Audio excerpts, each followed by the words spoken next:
One of the things you say one of your goals for what you're doing inside the car is to make it more comfortable, more safe, and convenient. But in that list is the word productive, which caught my eye. How do you make people more productive inside the car? Well, simply put, today people are making telephone calls and calls that might have had to wait till they got to the office or got home. They can complete those tasks. Listening to messages, right?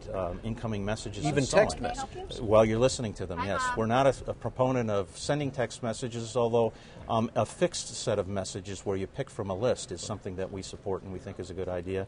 Dictation's a little hard in voice recognition today, but still coming in the future. But those kinds of things that make that time you spend in your vehicle potentially more productive. Typically, these innovations arrive first in luxury branded vehicles and then into the whole fleet.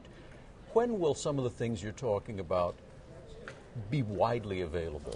Well, we in fact have worked very hard on what we call democratization of technology. And Sync is a great example, and we have other examples as well too, where we actually launched Sync on the Ford Focus. We knew it was a very valuable experience that people wanted with their phones and their media players, and we were able to offer it at a good value, launch it across a wide array of vehicles. And of course, volume certainly helps get the price and improve the value. That has been kind of an example of a strategy that we have for all technologies. Certainly we'll have exclusive experiences for our premium car buyers, but in general, there's many technologies, especially safety technologies, a radar example and so on, that we want to, it prevents accidents, and we want to leverage and get across to as many customers as possible as soon as possible. We're talking about a lot of interesting, attractive new technology in the car. The inside of a car, in many ways, hasn't changed much in the better part of 100 years, and a lot of people are used to things the way they are. Is there also a challenge in making that technology worth the trouble it takes to learn for somebody who's used to the old way of doing it? We want you to feel very comfortable.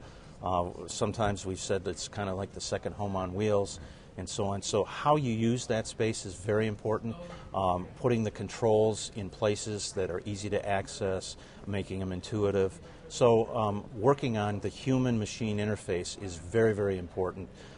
Making it so that it's easy to learn, quick to learn. You have the things that you want and you feel comfortable with, and only what you want and feel comfortable with. And so adding personalization, right? So the ability to set the things that you want, the priority on the things you want, and put things in the background that you don't want, that you don't use on a regular basis. And so personalization is very important and a very important part of the strategy of helping people to migrate too.